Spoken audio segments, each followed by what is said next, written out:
What's really happening the moment the sun hits your hive? You walk out at first light, and the entrance is dead still, not a single bee moving. Then, on a signal you can't see, the whole front of the box erupts at once. You think your bees wake up when it's light and warm enough to fly. But what's actually happening in there is far more precise, far more organized, and far stranger than most keepers ever realize. Some of them will launch the instant the air hits 55 degrees, on a clock they set the night before. Some will fly straight to a patch 2 miles off and arrive the exact minute it starts giving nectar. And some were briefed in total darkness on where to go before they ever crossed the entrance. Welcome back to Bee Mind. Subscribe before you leave, because what you're about to learn is happening inside your hive right now, completely invisible to you, and it will change the way you open that lid tomorrow. Stay until the end, because in the fourth part we reach something researchers didn't believe an insect could do, show up at a flower before it even opens, because they remembered the time, and the final part changes how you'll feel every morning you walk out to the yard. Number 1. Your bees don't wake up to the sun, they wake up to a clock. Every keeper assumes light and warmth flip the colony on each morning, like the day itself throws the switch. But the launch isn't a reaction to sunrise, it's scheduled from the inside. Honeybees run on an internal circadian clock, and by the time the first light touches the entrance, the colony already knew the morning was coming and had its workforce staged and ready. Daylight doesn't wake them. It confirms what the clock already told them. The evidence is hard to argue with. Bee chronobiologists have shown that foragers keep a near 2-4-hour rhythm even when they're held in constant darkness, with no sun, no temperature swing, nothing outside to cue them. The rhythm is written into their genes and their brains, and it isn't fixed for life either. A young nurse bee working deep in the dark of the brood nest barely shows a clock at all. Only when she graduates to foraging, weeks into her life, does that circadian rhythm switch on and lock to the day. The job creates the clock. Stand at your hive in the gray light before sunrise. The front of the box is dark and still, not a bee crossing the board. But put your ear close and you'll hear it, a low-rising hum from inside, the colony warming and staging long before the first forager ever launches. What this tells you about your hive is this. The morning rush at your entrance isn't the colony reacting to a nice day. It's a schedule your bees set for themselves, from the inside, in the dark. But what comes next is something even experienced beekeepers don't expect. Number 2, there's an exact threshold that opens the door. You've said it yourself, the bees fly once it warms up, but that's loose, and the colony isn't loose about it at all. The launch is gated by hard physical thresholds, a flight muscle temperature and a light level, and the colony holds its entire foraging force at the door until both are crossed. It isn't a gradual trickle into the day. It's a gate. Here's the mechanism.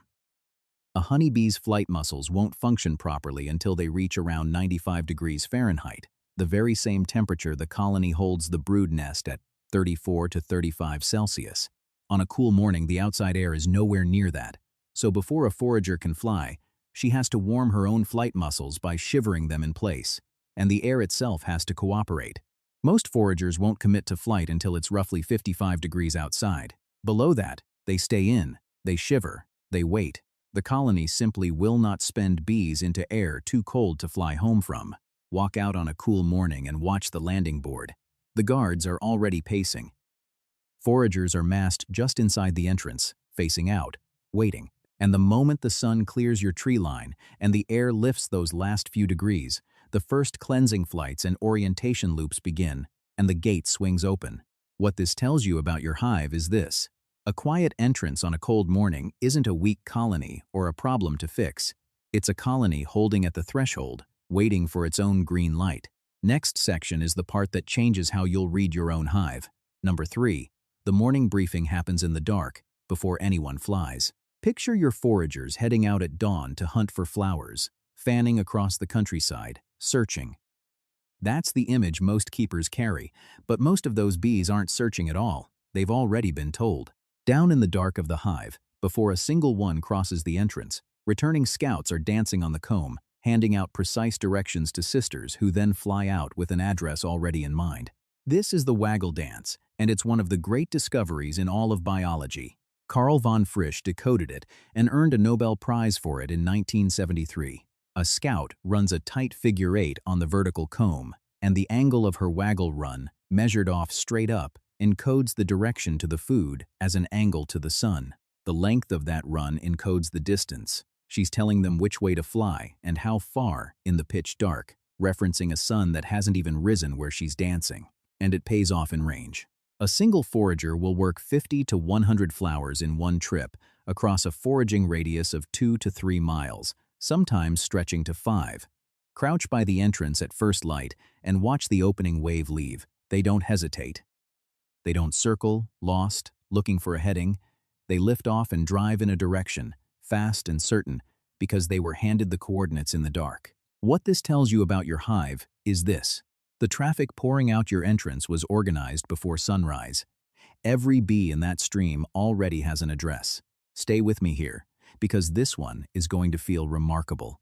Number 4, your bees remember what time each flower opens. You'd think a forager just flies out and takes whatever happens to be blooming. Whatever's open, she works. But it's far more exact than that. A forager carries a time memory. She learns the specific hour, a specific patch starts giving nectar, and she shows up right as it begins, sometimes hovering before the flowers have even opened. This is the part that stopped researchers cold when they first proved it. Von Frisch's collaborator Ingeborg Belling ran the classic experiments nearly a century ago. She trained bees to a feeder that offered sugar syrup at one set time each day. Then she took the food away and watched. The bees came back anyway, at that same hour, day after day, crowding an empty dish precisely when the reward used to appear. They weren't smelling it. They weren't following the light. They were reading an internal clock and anticipating food by time alone.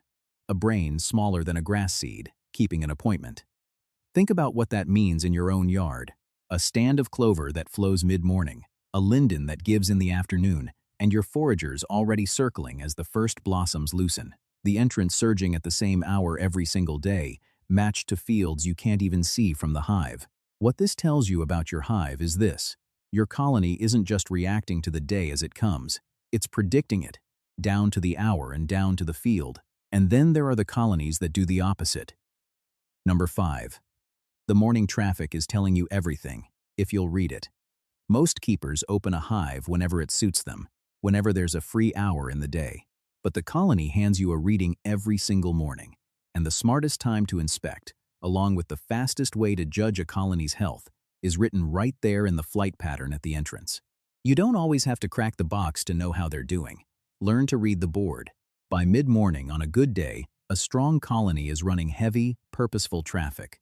Foragers leaving fast and returning with loaded pollen baskets, bright yellow and orange packed onto their back legs.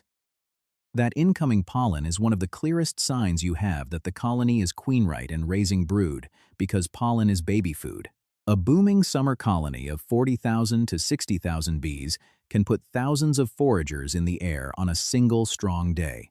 And the calmest, safest window to open that hive is mid-morning to midday, when the bulk of the field force is out working and the box is at its emptiest and most even-tempered. Stand off to the side of the entrance and just watch for a few minutes.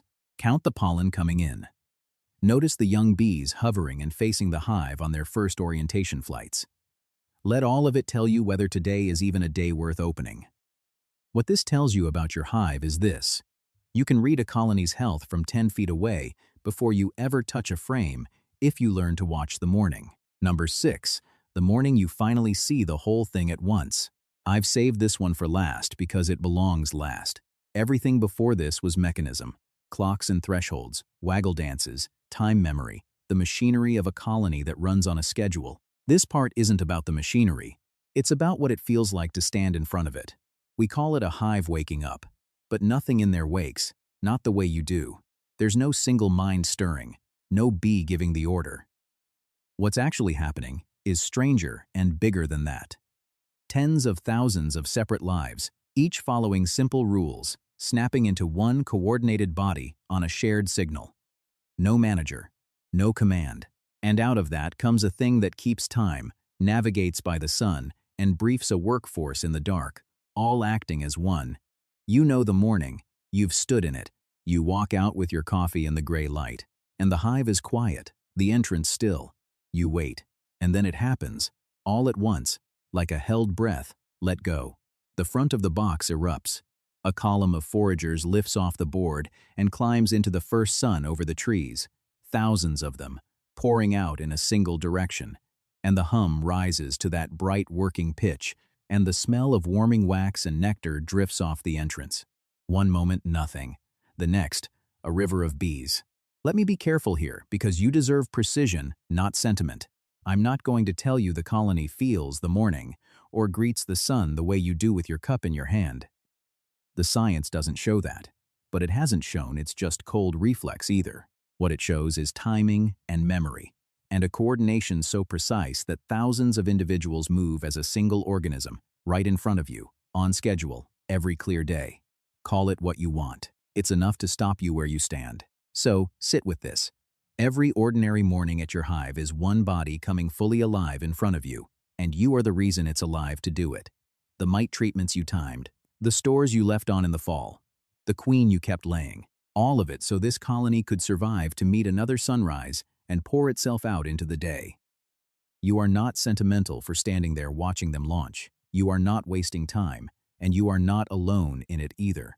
Every keeper who's ever waited by the entrance for that first flight knows exactly what you feel. The sun clears the trees.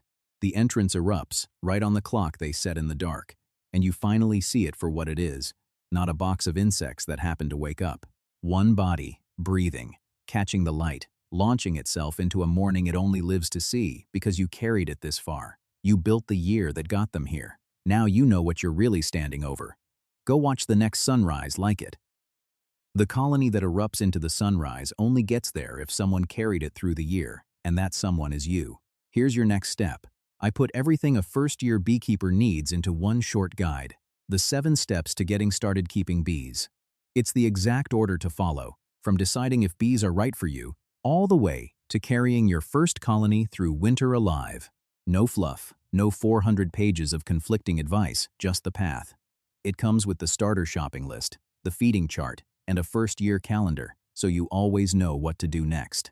The link's in the description, and right now it's 50% off, automatically, no code needed. Your bees are counting on you getting this right the first time.